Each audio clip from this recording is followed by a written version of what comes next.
Hello guys, আজ আমি বানাবো একটা রেসিপি। তো সেটা হচ্ছে পটল পাতার ভাজা। তো সেটা কিভাবে করব সেটা আমি তোমাদের সাথে শেয়ার করব।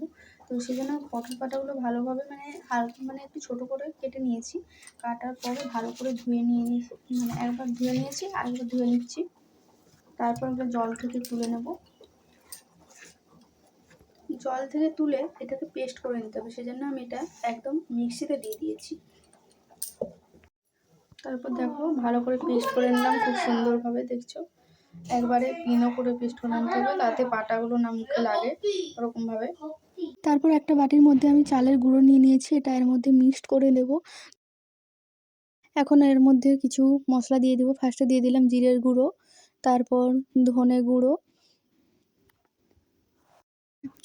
হলুদ গুঁড়ো, আর তোমরা যেরকম ঝাল খাবে সেরকম অনুযায়ী লঙ্কার গুঁড়ো দিয়ে দিবে।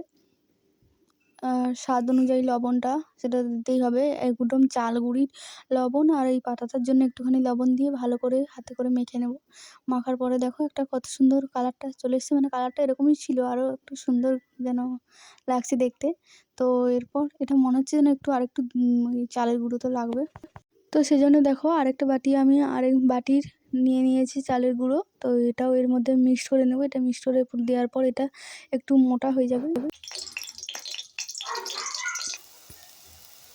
তো দেখো আমি এরকম গোল গোল সাইজ করে চ্যাপটা করে দিয়ে দিয়েছি।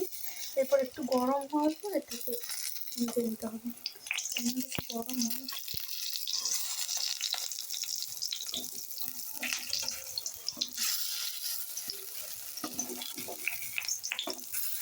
তেলটা গরম হওয়ার পর দিয়ে দিলে এটা সঙ্গে সঙ্গে উঠে যাবে।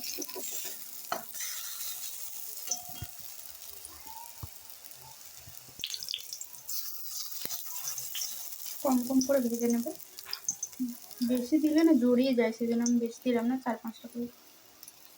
তো কিছুটা এমনি করার পর পেঁয়াজ দিয়ে ভাবলাম কিছুটা করি, তো সেজন্য একটুখানি পেঁয়াজ দিয়ে দিলাম। তো দেখো এইভাবে আমি সবগুলো ভেজে নিয়েছি। তো যারা তিতা খেতে পছন্দ করো তাদের তো অবশ্যই এটা ভালো লাগবে, আর যারা পছন্দ করো না তাদেরও ভালো লাগবে, কারণ এটা অতটাও তিতা লাগবে না, খেতে মজার লাগবে। এই গরম গরম এটা যদি খাওয়া হয় খুবই সুন্দর লাগবে। তো তোমরা একবার এইভাবে বানিয়ে দেখো। তো চলো আজকে আমার এই রেসিপিটা কেমন লাগলো অবশ্যই কিন্তু তোমরা কমেন্টে জানিও।